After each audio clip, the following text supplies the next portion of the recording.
పండ్ల రంగులతో, పూల సువాసనతో, చిన్నారుల నవ్వులతో తెలుగింట్లో మొదలయ్యే అందమైన ఆచారమే భోగిపళ్ళు. భోగిపళ్ళ సాంప్రదాయం వెనుక పురాణ మరియు శాస్త్రీయ నేపథ్యం చాలా ఆసక్తికరంగా ఉంటుంది. పురాణాల ప్రకారం రేగుపళ్ళను అర్క ఫలాలు అంటారు.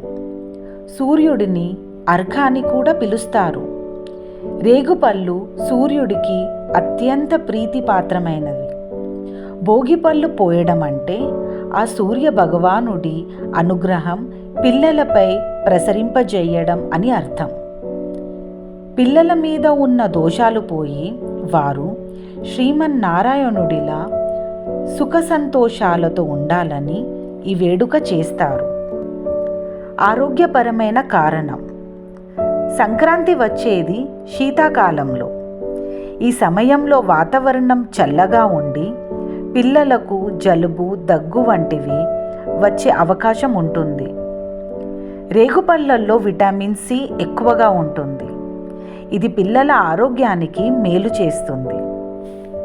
శాస్త్రీయంగా చూస్తే మానవ శరీరంలో బ్రహ్మరంధ్రం ద్వారా శక్తి ప్రసరిస్తుంది.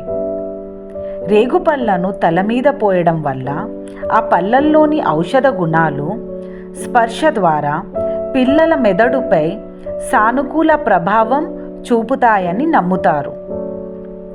సామాజిక ప్రాముఖ్యత: పూర్వకాలం నుండి భోగి అంటే అనుభవించే రోజు అని అర్థం. ఇంట్లో ఉన్న ధాన్యం, పళ్ళు, సంపదను ఇతరులతో పంచుకోవడం ఇందులో ఉద్దేశ్యం. అందుకే పళ్ళల్లో నాణేలు కూడా కలిపి పోస్తారు.